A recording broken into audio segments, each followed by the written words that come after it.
Hello and welcome to jobs creator. तो दोस्तों आज की इस वीडियो में हम करने वाले हैं ट्रेडिंग अकाउंट के ऊपर टॉप इम्पोर्टेंट एमसीक्यूज़ जो कि आपके फाइनेंस अकाउंट असिस्टेंट के लिए बहुत ही ज़्यादा इम्पोर्टेंट रहेंगे। अकाउंटेंसी सेक्शन पर लगातार हम टॉपिक वाइज एमसीक्यूज़ ला रहे हैं। तो आज का टॉपिक है ट्रेडिंग अकाउंट। ट्रेडिंग अकाउंट के ऊपर ये एमसीक्यूज़ लाए गए हैं, तो आप हमारे साथ बने रहेंगे पूरे सेशन तक। तो चलिए क्वेश्चन नंबर 1 से हम स्टार्ट करेंगे। तो दोस्तों क्वेश्चन नंबर 1 आपके स्क्रीन के ऊपर आ चुका है। In financial markets decrease in investments result in. तो आपको यहाँ पर बताना है कि फाइनेंशियल मार्केट्स जो रहते हैं वहाँ पर जब इन्वेस्टमेंट कम हो जाती है, डिक्रीज हो जाती है, तो उससे क्या चीज़ होती है। ऑप्शंस आपके पास हैं। Increase in interest rate, interest rate बढ़ जाता है। Decrease in interest rate, increase in availability, या फिर डिक्रीज इन अवेलेबिलिटी। तो यहाँ पर ये आपको बताना है। चारों ऑप्शंस में आपको सही आंसर चुनना है। सही आंसर है इंक्रीज इन इंटरेस्ट रेट। जब भी फाइनेंशियल मार्केट्स में इन्वेस्टमेंट डिक्रीज हो जाती है तो इंटरेस्ट रेट हमेशा से हाई करना पड़ता है, इंक्रीज करना पड़ता है कंपनीज को।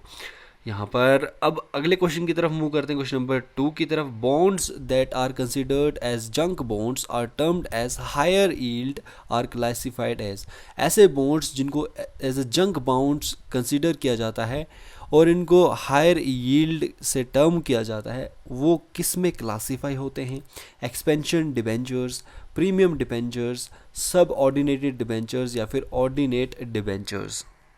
तो दोस्तों यहाँ पर इसके ऑप्शंस दिए गए हैं, ये इनमें से आपको चुनना है। तो यहाँ पर ऐसे बॉन्ड्स जो कि कंसिडर किए जाते हैं जंक बॉन्ड्स और इनको टर्म किया जाता है जिससे एज हायर यील्ड इनको टर्म किया जाता है, इनको क्लासीफाई हम करते हैं सब ऑर्डिनेटेड डिबेंचर्स में, जिसको हम सब ऑर्डिनेटेड डेब्ट भी कहते हैं। ये एक अनसिक्योर्ड लोन होता है, अनसिक्योर्ड लोन होता है, या फिर बाउंड ऐसा होता है जो कि अनसिक्योर्ड रहता है। और ये वाला जो लोन रहता है या फिर जो डेब्ट हम लेते हैं, ये दूसरे लोन से रैंक बिलो करता है, सबऑर्डिनेट होता है उसके। और इसके अलावा जो सीनियर कुछ लोन्स ऐसे होते हैं, सिक्योरिटीज़ होती हैं, इसके ऊपर होती हैं वो विद रिस्पेक्ट टू जो भी क्लेम्स होते हैं इसके एसेट्स और अर्निंग्स पे। तो इसका सही आंसर है सब ऑर्डिनेटेड डिबेंचर्स। क्वेश्चन नंबर 3 की तरफ मूव करते हैं। Bids of bidder which tells that how much treasury bills bidder wants to buy is classified as. तो यहाँ पर ऐसी बिड्स बिडर की जिससे ये पता लगता है कि कितनी ट्रेजरी बिल्स बिडर चाहता है कि वो बाई करे, उसको हम क्या इसमें किस में क्लासिफाई करते हैं। Federal acceptance bid, bankers acceptance bid, non competitive bids, या फिर कॉम्पिटिटिव बिड्स।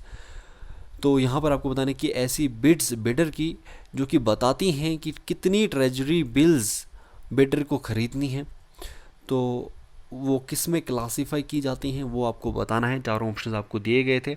यहाँ पर इसका सही आंसर है नॉन कॉम्पिटिटिव बिड्स।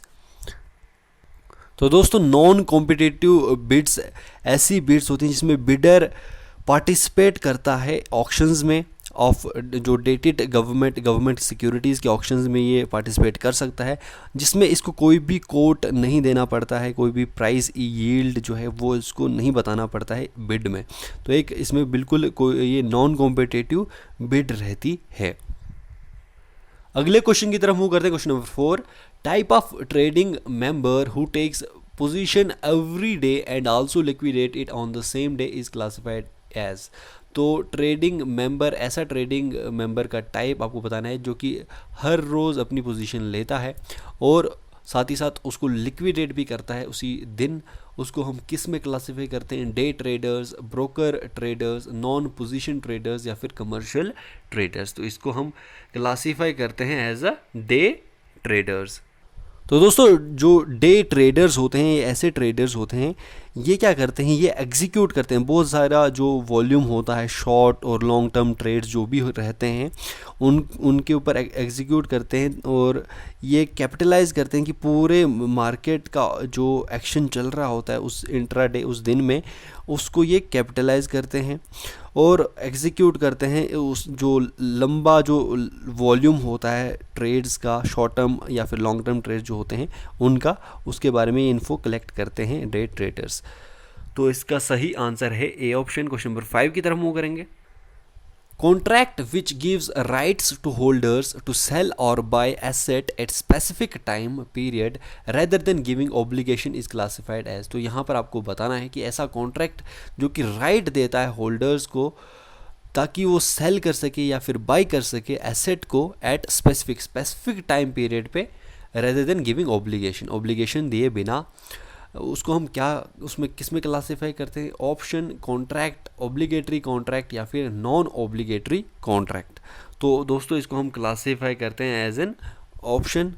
तो ऑप्शन कॉन्ट्रैक्ट क्या होता है? ये एग्रीमेंट होता है बायर और सेलर के बीच में, जो कि परचेज़र जो होता है ऑप्शन का उसको ये राइट प्रोवाइड करता है ताकि वो बाई कर सके या फिर सेल कर सके पर्टिकुलर एसेट को एट लेटर डेट्स पे ये बाई कर सकता है या फिर सेल कर सकता है उस पर्टिकुलर एसेट को, उसका राइट देता है इसको ये परचेजर ऑफ द ऑप्शन में, इसको ऑप्शन कॉन्ट्रैक्ट में ये राइट मिलता है ऑन अग्रीड प्राइस। कोई भी अग्रीड प्राइस पे इसको ये ऑप्शन कॉन्ट्रैक्ट में ये राइट मिलता है। सही आंसर है ए ऑप्शन। इसी के साथ अगले क्वेश्चन की तरफ मूव करेंगे। Financial instrument such as commercial paper can be sold. यहाँ पर ऑप्शंस दिए गए हैं। Issued by commercial banks, directly with brokers और डीलर्स, फंक्शनल बायर्स। तो दोस्तों यहाँ पर पूछा गया है कि जो भी फाइनेंशियल इंस्ट्रूमेंट रहता है, जैसे कि एक कमर्शियल पेपर रहता है, उसको हम सोल्ड कैसे करते हैं? डायरेक्टली सोल्ड करते हैं या फिर ये इशू होता है कमर्शियल बैंक्स के थ्रू या फिर ये ब्रोकर्स के साथ सोल्ड किया जाता है और डीलर्स के साथ या फिर फंक्शनल बायर्स के साथ इसको सोल्ड किया जाता है। तो ये आपको बताना है। तो ये सोल्ड होता है डायरेक्टली। तो ये फाइनेंशियल इंस्ट्रूमेंट जो होता है ये यहाँ पर जो इसमें जैसे कि कमर्शियल पेपर हो गया, ये एक अनसिक्योर्ड शॉर्ट टर्म डेब्ट इंस्ट्रूमेंट है। बहुत ही ज़्यादा इसमें लॉन्ग टर्म नहीं है, अनसिक्योर्ड है ये। और इसमें क्या होता है कि ये फाइनेंसिंग के लिए रहता है, अकाउंट्स जो पेबल होते हैं उनकी फाइनेंसिंग के लिए इसको बनाया जाता है।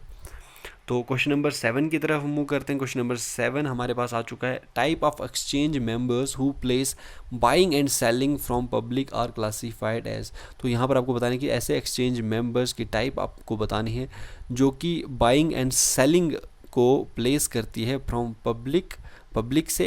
उसको हम क्लासीफाई कैसे करते हैं? As floor broker, roof broker, broker of auction या फिर लेवरेज इन्वेस्टमेंट ब्रोकर।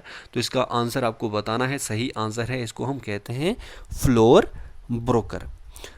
तो इसी के साथ अब हम अगले क्वेश्चन की तरफ भी मूव करते हैं, क्वेश्चन नंबर 8 की तरफ। यहाँ पर आपको बताना है type of structured market through which funds flow with the help of financial instruments such as bonds and stocks is classified as। तो यहाँ पर आपको बताना है कि ऐसे स्ट्रक्चर्ड मार्केट के टाइप जिसके थ्रू फंड्स फ्लो करती हैं with help of financial instrument के थ्रू की हेल्प से ये फंड्स फ्लो करती हैं, सच एज बॉन्ड्स, स्टॉक्स, इसके थ्रू ये फ्लो करती हैं ये फंड्स।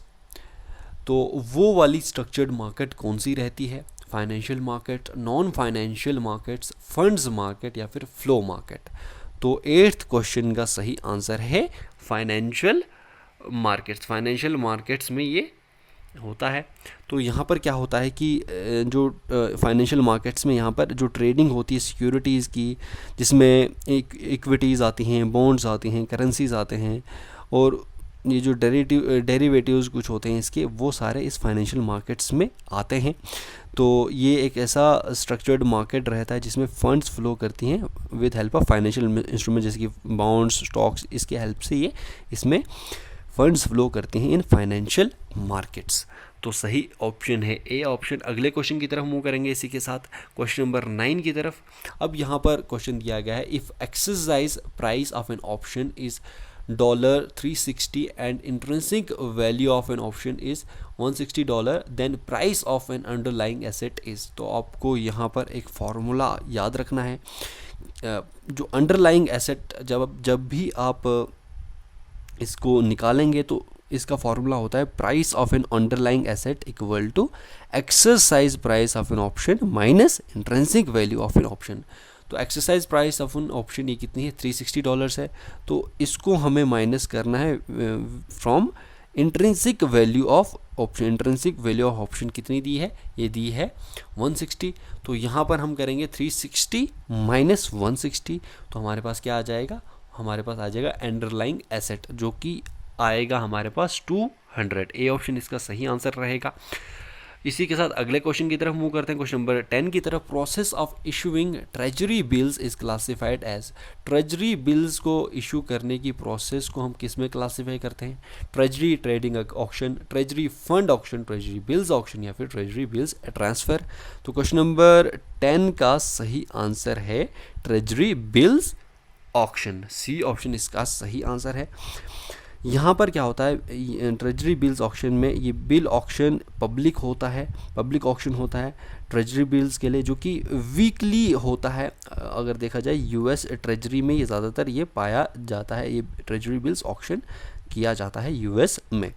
तो इसी के साथ अगले क्वेश्चन की तरफ मूव करते हैं, क्वेश्चन नंबर 11 की तरफ।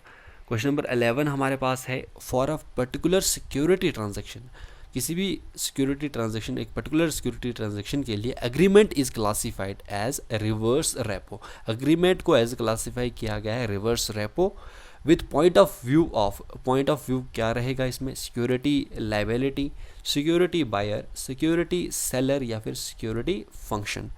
तो यहाँ पर इसका रहेगा सही आंसर सिक्योरिटी बायर। तो दोस्तों यहाँ पर कोई भी पर्टिकुलर सिक्योरिटी ट्रांजैक्शन जब होती है तो एग्रीमेंट को अगर हम ऐसे क्लासिफाई करें रिवर्स रेपो, तो इसमें जो पॉइंट ऑफ व्यू रहता है वो रहता है उस किस पॉइंट ऑफ व्यू से हम देखते हैं इसको, सिक्योरिटी बायर के पॉइंट ऑफ व्यू से। अब सिक्योरिटी बायर है क्या, ये एक प्रोफेशनल सिक्योरिटी मीडिया प्लेटफॉर्म रहता है जो कि इंफॉर्मेशन गैदर करता है, इंडस्ट्री रिलेटेड अपडेट्स जो भी होते हैं इस सिक्योरिटी में वो सारे इन्फॉर्मेशन ये गैदर करता है, एक यूनिक इंसाइट्स ये प्रोवाइड करता है, जो सिक्योरिटी इंडस्ट्री जो लगातार इवॉल्व होती रहती है उसके इम्पोर्टेंट इंसाइट्स उसके ऊपर ये प्रोवाइड करता है। तो ये सिक्योरिटी बायर इसका सही आंसर रहेगा। क्वेश्चन नंबर 12 की तरफ इसी के साथ मूव करेंगे। क्वेश्चन नंबर 12 हमारे पास आ चुका है। क्वेश्चन नंबर 12 में आपको बताना है time period between issuance of shares and filing of registration to securities exchange commission is classified as. तो यहाँ पर आपको बताएं कि जो टाइम पीरियड रहता है शेयर्स को इशू होने के बीच में एंड रजिस्ट्रेशन करने तक, ताकि टू सिक्योरिटी एक्सचेंज कमीशन को जो फिल करता है रजिस्ट्रेशन से जब हम फिल करते हैं उन शेयर्स को, इशूज़ ऑफ द शेयर्स से लेकर फिलिंग ऑफ रजिस्ट्रेशन तक, उसको हम क्लासीफाई करते हैं। उस टाइम पीरियड को हम क्या कहते हैं, उस filing period, quiet period, silence period या फिर नॉइज पीरियड। तो इसको हम कहते हैं क्वाइट पीरियड। बी ऑप्शन इसका सही आंसर है। आई होप सही चुना होगा आपने। क्वेश्चन नंबर 13 की तरफ मूव करते हैं इसी के साथ। Type of risk in which payments are interrupted by intervention of foreign governments is considered as. तो यहाँ पर आपको बताना है कि ऐसी रिस्क की टाइप जिसमें पेमेंट्स जो होती हैं वो इंटरप्ट होती हैं बाय इंटरवेंशन, फॉरेन गवर्नमेंट्स की जो इन्वेंशन रहती है इसमें, तो ऐसी टाइप ऑफ रिस्क बतानी है जिसमें पेमेंट्स पर को इंटरप्ट किया जाता है बाय इंटरवेंशन, फॉरेन गवर्नमेंट की इंटरवेंशन से पेमेंट्स को इंटरप्ट किया जाता है। वो कौन सी टाइप ऑफ रिस्क है, उसको हम कैसे कंसिडर करते हैं as channel risk, globalisation risk, state risk या फिर कंट्री रिस्क। तो ऐसी जो टाइप ऑफ रिस्क रहती है जिसमें पेमेंट्स इंटरप्ट होती हैं फॉरेन गवर्नमेंट के इंटरवेंशन से, उसको हम कहते हैं कंट्री रिस्क। तो कंट्री रिस्क क्या होता है, एक फॉरेन गवर्नमेंट जो है इसको परफॉर्म करती है, और यहाँ पर क्या होता है कि जो भी फॉरेन गवर्नमेंट रहती है ये बाय डिफ़ॉल्ट ये क्या करती है, ये अपने बॉन्ड्स पे या फिर कोई भी इसके फाइनेंशियल कमिटमेंट्स जो होते हैं उसके ऊपर ये क्या करती है, ये रिस्क, ये कंट्री रिस्क ये लगाती है, यानी कि ये इंटरप्ट करती है इन पेमेंट्स को। तो अगले क्वेश्चन की तरफ इसी के साथ मूव करते हैं, क्वेश्चन नंबर 14 की तरफ। Risk of financial institutions which state mismatching asset maturities and liability maturities is classified as. तो यहाँ पर आपको बताना है कि ऐसा रिस्क ऑफ फाइनेंशियल इंस्टीट्यूशन का ऐसा रिस्क जो कि ये स्टेट करता है कि मिसमैचिंग एसेट मैच्योरिटीज़ और लाइबिलिटी मैच्योरिटीज़ हैं वो किस में क्लासीफाई होती हैं, as selling intermediation, maturity intermediation, direct intermediation या फिर इनडायरेक्ट इंटरमीडिएशन। तो इसको क्लासीफाई किया जाता है एज अ मैच्योरिटी इंटरमीडिएशन। तो ये जो मैच्योरिटी इंटरमीडिएशन रहता है ये क्या होता है, ये इसमें जो बैंक्स रहते हैं, बैंक्स की जो लॉन्ग टर्म लैंडिंग होती है, लॉन्ग टर्म जो उन्होंने लैंडिंग की होती है फंड्स की, जो कि उन्होंने बारो किए होते हैं बहुत ही शॉर्ट टर्म इन्वेस्टमेंट के लिए, उन्होंने लॉन्ग टर्म फंड्स जो है जब लैंड किए होते हैं उसको हम कहते हैं मैच्योरिटी इंटरमीडिएशन। तो ये जो रिस्क होता है फाइनेंशियल इंस्टीट्यूशंस का, जो कि स्टेट करता है कि जो एसेट्स हैं, एसेट मैच्योरिटीज़ हैं वो मिसमैच हो रही हैं और लाइबिलिटी मैच्योरिटीज़ जो हैं मिसमैच हो रही हैं, उसको हम क्लासीफाई करते हैं एज अ मैच्योरिटी इंटरमीडिएशन। इसी के साथ क्वेश्चन नंबर 15 की तरफ मूव करते हैं। क्वेश्चन नंबर 15 हमारे पास है, mortgage bonds issued by corporations are considered as, mortgage bonds जो कि कॉरपोरेशंस इशू करती हैं उनको हम एज कंसिडर करते हैं, किस में कंसिडर करते हैं, सिक्योर्ड डेप्ट इश्यूज, अनसिक्योर्ड डेप्ट इश्यूज, वॉलेटाइल डेप्ट इश्यूज या फिर कोलेटरल डेप्ट इश्यूज। तो दोस्तों इसको हम क्लासीफाई करते हैं, कंसिडर करते हैं एज सिक्योर्ड डेप्ट इश्यूज। तो ये सिक्योर्ड डेप्ट इश्यूज क्या होते हैं, ये ऐसे डेप्ट होते हैं जो भी उधारी चीज़ें हम लेते हैं, ऐसे डेप्ट होते हैं जो कि बैक्ड होते हैं, यानी कि सिक्योर्ड रहते हैं। ये किससे सिक्योर्ड रहते हैं, जो कोलेटरल होता है, कोलेटरल से ये सिक्योर्ड रहते हैं, ताकि जो एसोसिएटेड रिस्क होता है इसके साथ, लैंडिंग का जो रिस्क होता है कि वो वापस चुका सकेंगे या नहीं चुका सकेंगे जो भी लोन ले रहे हैं, तो कोलेटरल जो है इसकी सिक्योरिटी प्रोवाइड करता है। तो मॉर्टगेज बॉन्ड्स जो हैं इशू, जो कॉरपोरेशंस इशू करते हैं वो एक सिक्योर्ड डेप्ट इश्यूज रहते हैं। क्वेश्चन नंबर 16 की तरफ मूव करते हैं। क्वेश्चन नंबर 16 हमारे पास है, default risk is measured by large traders, managers and investors with help of. Default risk measure किया जाता है, लार्ज ट्रेडर्स इसको मेजर करते हैं, मैनेजर्स और इन्वेस्टर्स इसको मेजर करते हैं। किसकी हेल्प से इसको डिफ़ॉल्ट रिस्क को मेजर किया जाता है, sinking analysis, analysing financial ratios, portfolio scenario value, automated machine analysis. तो क्वेश्चन नंबर 16 का सही आंसर है analysing financial ratios. Financial ratios को एनालाइज करके हम डिफ़ॉल्ट रिस्क को मेजर करते हैं।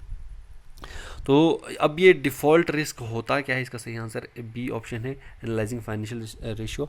तो डिफ़ॉल्ट रिस्क क्या होता है, एक ऐसा चांस होता है जो कि कंपनी या फिर जो इंडस्ट्रीज़ होती हैं यहाँ पर ये क्या होती हैं, एनेबल रहती हैं, जो भी रिक्वायर्ड पेमेंट्स रहती हैं इनकी ऑन द डेप्ट ऑब्लिगेशन जो भी रहती है इनकी, वो वहाँ पर जो भी रिक्वायर्ड इनको पेमेंट्स करनी होती हैं उसको देने में ये अनेबल रहती हैं। तो ऐसा चांस रहता है इस कंपनी का, जब ये अनेबल रहेंगे तो उसको हम कहते हैं डिफ़ॉल्ट रिस्क।